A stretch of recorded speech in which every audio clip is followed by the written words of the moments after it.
नमस्कार, मैं हूं ब्रिजेश कुमार और आप देख रहे हैं डिस्कवरी ऑफ ट्रूथ। आज बुद्ध पूर्णिमा है, यानी कि आज के दिन भगवान बुद्ध का इस धरती पर अवतरण हुआ था। बुद्ध क्या है? बुद्ध कोई व्यक्ति का नाम नहीं है। बुद्ध एक आध्यात्मिक अवस्था का नाम है। जिसको अपना बोध हो गया वो बुद्ध है। अपना बोध यानी अपने आत्म स्वरूप का बोध। जिसको अपने आत्म स्वरूप का बोध हो जाता है वही वास्तव में बुद्ध है। जब राजकुमार गौतम को अपने आप का बोध हुआ तब से वह बौद्ध कहलाए। बौद्ध का मतलब ही है कि अपने आप में जागरूक होना, और सनातन धर्म का मूल उद्देश्य यही है कि जीव अपने शिव तत्व को जान ले। जो अज्ञानी है वो ज्ञानी बन जाए, अपने आत्मा को जाने। पौराणिक मान्यता के अनुसार भगवान बुद्ध भगवान विष्णु के 10वें अवतार है, जिसका जिक्र भगवान बुद्ध के 2500 साल पहले श्रीमद् भागवत में हो गया था। भविष्य पुराण में भी भगवान बुद्ध के आगमन का सटीक वर्णन मिलता है। ऐसे ही भगवान बुद्ध के जन्म से पूर्व ही बुद्ध अवतार की भविष्यवाणी भगवान वेद व्यास ने कर दी थी। फिर भी आज भारत में जो बौद्ध धर्म है, भारत में जो बौद्ध धर्म विद्यमान है, वह लोग भगवान बुद्ध को विष्णु जी का 10वां अवतार नहीं मानते हैं। हमारे भारत में जो बौद्ध धर्म विद्यमान है, हमारे भारत में जो बौद्ध साधु आज विद्यमान है, वह हमारे जब हिंदुओं का धर्मांतरण करवाते हैं, हिंदुओं को बौद्ध धर्म में परिवर्तित करते हैं, तब उन धर्म परिवर्तन कर रहे हिंदुओं को कुछ शपथ दिलाते हैं। उस शपथ में एक शपथ यह होती है कि मैं भगवान विष्णु को ईश्वर नहीं मानूंगा, मैं कि उसके किसी अवतार को ईश्वर नहीं मानूंगा। है ना आश्चर्य की बात। वहाँ शपथ दिलाई जाती है, मैं भगवान विष्णु के किसी अवतार को नहीं मानूंगा, भगवान विष्णु को ईश्वर नहीं मानूंगा, किसी भी हिंदू देवी देवताओं को ईश्वर नहीं मानूंगा। लेकिन वह बुद्ध को अपने ईश्वर के रूप में स्वीकार करते हैं। शायद भगवान विष्णु भी वैकुंठ में बैठकर ये सब तमाशा देखकर मन ही मन मुस्कुराते होंगे। भगवान बुद्ध भगवान विष्णु के अवतार थे या नहीं थे, ये अपनी अपनी श्रद्धा का विषय है। हम इसमें नहीं जाना चाहेंगे। आज हम बात करेंगे बुद्ध तत्व की। बुद्ध तत्व क्या है? बुद्ध तत्व आत्म जागृति है।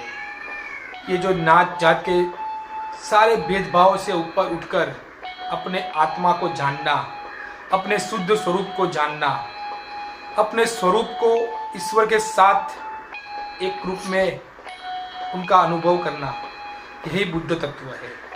तो भारत तो कभी भी ऐसे बुद्ध पुरुषों से विहीन नहीं रहा है।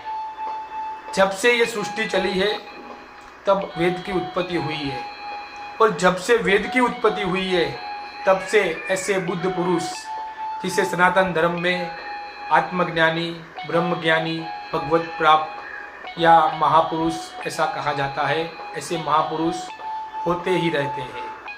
वोट बैंक के लिए आज नेताओं में बुद्ध पूर्णिमा की, बुद्ध जयंती की शुभकामना देने में होड़ लगेगी। लेकिन ये नेता लोग क्या बुद्ध पुरुषों का सच में सम्मान करते हैं? नहीं करते। जब बुद्ध इस धरती पर अवतरित थे, जब बुद्ध इस धरती पर हयात थे, तब उनको कितना सताया गया था। बुद्ध का इतना कुप्रचार हुआ, इतना कुप्रचार हुआ कि जब उनके शिष्य भिक्षा मांगने जाते थे तो लोग उनको पत्थर से मारते थे। लोग इतने तक नहीं रुके, लोगों ने भगवान बुद्ध का इतना कुप्रचार किया कि उनके आश्रम में एक वेश्या को मारकर वहाँ दफना दिया। फिर उन्हीं की षड्यंत्रकारी गैंग ने राजा को फरियाद की। राजा को कहा कि बुद्ध ने किसी वेश्या को मारकर अपने आश्रम में काट दिया है। राजा ने वहाँ पर खुदवाया तो वहाँ सच में लाश निकली। अब आप सोचिए, जो बुद्ध के कुछ नज़दीकी शिष्य थे वो भी उनको छोड़ के चले गए। उसके बाद क्या हुआ ये तो हमें पता नहीं है, लेकिन बुद्ध आज भी करोड़ों लोगों में जाने जाते हैं, माने जाते हैं। बुद्ध को आज भी करोड़ों लोग पूजते हैं, मानते हैं, उनका सम्मान करते हैं।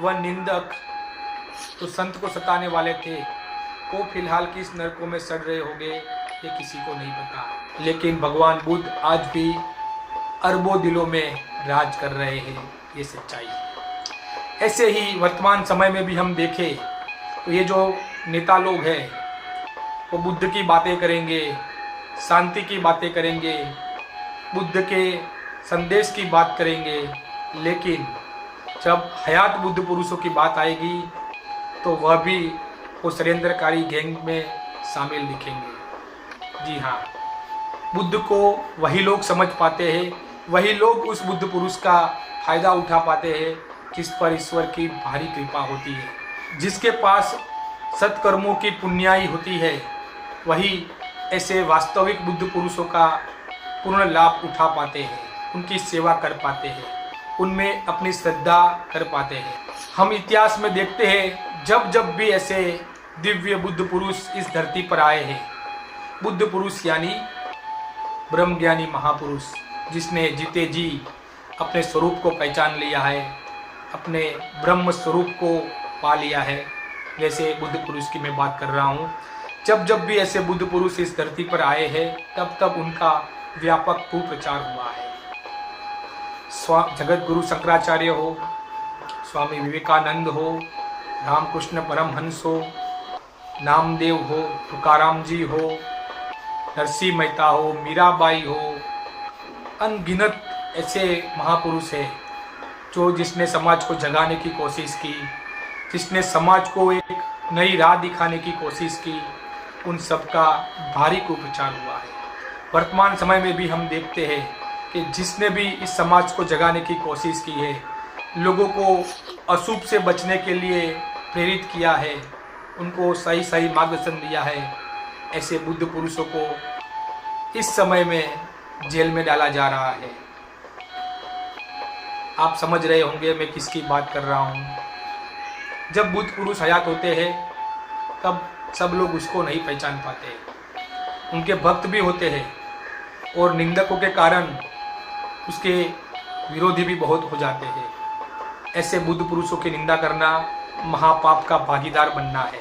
मीडिया ने आज कई बुद्ध पुरुषों के बारे में गलत अफवाहें फैलाई है, झूठा प्रचार किया है, फर्जी आरोप को आधार बनाकर खूब गलत खबरें चलाई है और करोड़ों करोड़ों लोगों के दिमाग में बुद्ध पुरुषों के खिलाफ एक नफरत और द्वेष भर दिया है। जिसको संभलना है वो संभल जाइए, आने वाला समय और भी भयानक हो सकता है। संत निंदा का पाप बहुत ही भारी होता है और संत निंदा करने वाले को बहुत कुछ सहना पड़ता है। इसीलिए मेरी विनती है आप सभी से कि ऐसे महापाप से बचे, मीडिया की बातों में न आए, बुद्ध पुरुषों का समर्थन करें। यदि कहीं पर भी बुद्ध पुरुष जैसे आत्मज्ञानी संतों का अपमान हो रहा हो, ब्रह्मज्ञानी का अपमान हो रहा हो, तो आप आगे आइए। आज सोशल मीडिया पर कई नेताओं ने बुद्ध पूर्णिमा की शुभेच्छा दी और बुद्ध के बारे में बहुत वाहवाही की। उन नेताओं को भी मैं कहना चाहूँगा कि आप लोग भी अपने सत्ता का दुरुपयोग करके बुद्ध पुरुषों को मत सताएं। बुद्ध पुरुषों को सताना अपना विनाश करने जैसा है। मैं आप लोगों से हाथ जोड़ के विनती करता हूँ कि आप बुद्ध पुरुषों को न्याय दिलाने में मदद करें, उनको सताने का बंद कर दें। आप सभी को भगवान बुद्ध की जयंती की खूब खूब शुभकामनाएं।